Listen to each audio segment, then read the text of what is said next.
Hi and welcome to Sparkle Tart. And this is Kate Palmer, and we're taking a look at the second part of my Rusty Mixed Media card. And in this clip we'll be looking at rust effects with pastes and paints.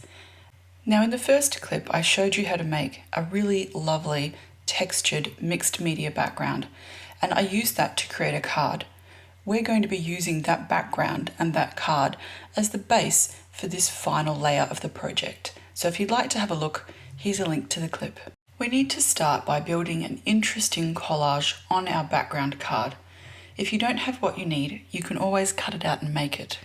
Cut leaves and flowers from scrap paper, use vintage or found items, and just add what you have. I'm using a variety of flowers, buttons, some elements from the Tim Holtz line, so the ornament frame and the little nib are from Tim Holtz, a variety of leaves that I've either bought or made myself, and a few odds and ends that I'm just sort of tucking in amidst everything else. And now it's time to start applying the rust effects paste. So I'm going to start with the brown rust, which has the coarsest particles. And I've just got some left on the lid, so I'll use that first. Now, if you would like any parts to stay peeking through, just don't add this too. Just making sure I poke it into all the little nooks and crannies. Now this stuff has quite coarse particles in there, so do not use your best watercolour brush to apply this. So if you would like to protect the background at all, just slide a piece of scrap paper underneath and pounce away. And that way you will get the rust paste on your embellishments but not on your background. Now make sure you turn it around and add the paste from different directions so that you end up with a really good coating. Now while you've got barely any paint on the brush, add a little bit of colour to the background as well, just to bring the layers together. And that's the first layer.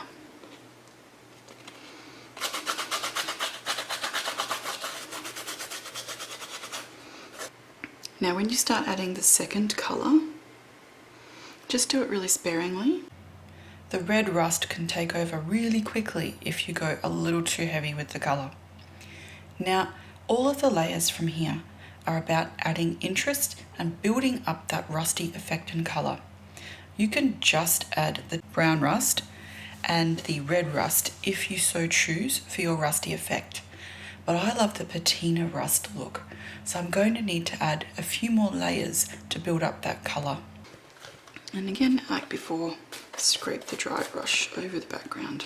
I'll be using the rust effect paste called Gold Rust for the next little layer. Now I'm swapping from brush to a piece of sponge. So this was a heavy duty sponge and I've just cut it into little pieces. I don't even bother cleaning it between uses. Now this paste is much less coarse than all of the others. And I'm just applying a little tiny bit to the sponge and I'm just going to dab it over some of these higher areas here. Now adding all of this helps build the layers and enhance how this looks. Now you might need to go back afterwards and add a bit more darkness just to help finish it off.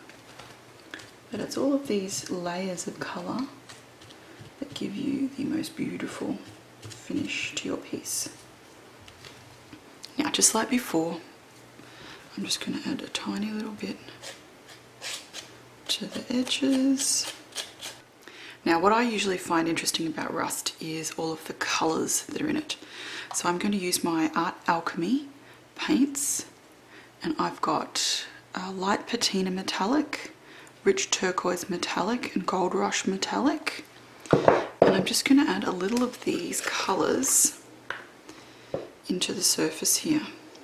I might use that same little sponge, I think.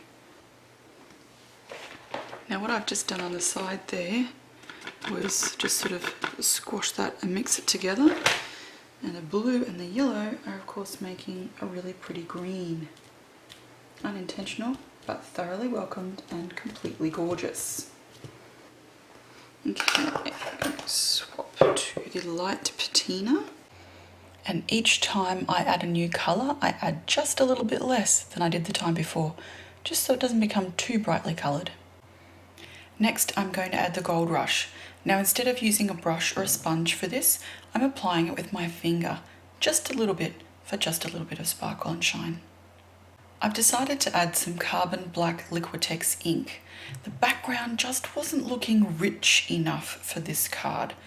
So I'm going to dab the ink on, just like we've done previously with some of the other ink colours, and spritz it with some water to make it spread and bleed. Add as much or as little as you like, but this will add some depth and richness to that background. And of course, if you feel like it's too much in any one area, you can always just dab a little bit off. And of course, leave it to dry. I'm going to flick over a little tarnished brass. And because the background's still wet, this will bleed out a little bit and spread. And then I'm going to go back in and add a little bit of the red and brown rust paste back into the design. And this is where the design is now at. Now, because you've got all of those amazing colours layered on top of each other with that rust paste, it really does look almost like rust. And now it's time to make sure that your Rust Effects top layer really pops.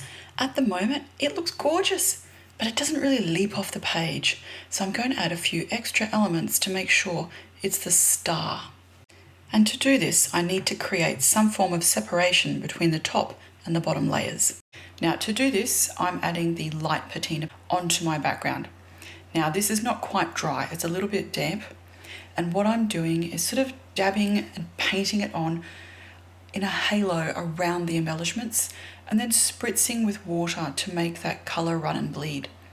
Now, if I add more water, the acrylic paint spreads and wicks, and I get more of the shimmer from the paint. If I add less water, then I end up with more blue colours, more shimmer, and more intense effects. So I'm varying what I do. In some areas, I'm adding the paint more thickly, still with water underneath so it wicks, and you get that blue tone.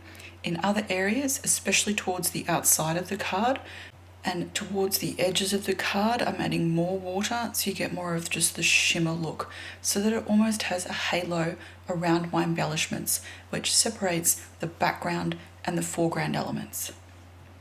Is it just me, or do you guys have those moments where you do something that makes it look so pretty that you just want to squeal? Very, very girly squeal too. Now, this next step might not be necessary, but I've added some Alchemy metallic wax in the colour Bronze Age. I've used my finger to apply this and just swiped it over the top of the flower petals and some of the raised textural areas on the ornate frame, just for a little something extra. You could leave this step out if you like. So I've got some little black beads in here for texture.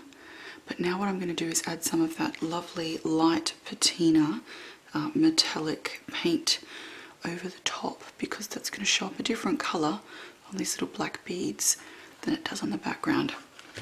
And I'm also going to add some of the metallic rich turquoise to further make that background stand out, or at least look different than these top elements here. So if you apply it into a wet surface, it wicks out and spreads and it looks amazing. If you apply it on a dry surface and then spray it, you get sort of little clumps of colour here and there. It looks equally amazing. This is just going to help highlight how different the rust section is from the rest of it. Now, once this dries, your background will be completely finished. It has had so many layers, but if you look closely at the background, you can see each element we've added along the way, and each one of those helps build that amazing textured, interesting background. Plus, it's a lot of fun to do. Add a little more of the Rust Effects paste onto your embellishments if you feel that it's needed. You could also add some hints of any of the acrylic paints that you've used. That now has a depth of colour and texture and interest that I'm finding really fabulous to look at. The play of the sheen from the metallic turquoise, which is a green, and the blue in the background gives this amazing patina but sparkle effect. Can you see why I like it? I have to let that dry, and then we're almost done. Now all I've had to do to finish this card off is add 2 word embellishments, a little love light bulb and a little copper brassy looking thing that says wish. I've mounted the card on a really neutral background, so it's sort of like a putty colour with a black card to back it, just so that that front panel with all of our beautiful, beautiful layers and colours is the absolute standout, and it's all finished. Look at that colour and look at that texture. I hope you've enjoyed this, and I will be back with more very soon. Now don't forget to like the video and subscribe to the channel if you'd like to see more as soon as it's live. Bye!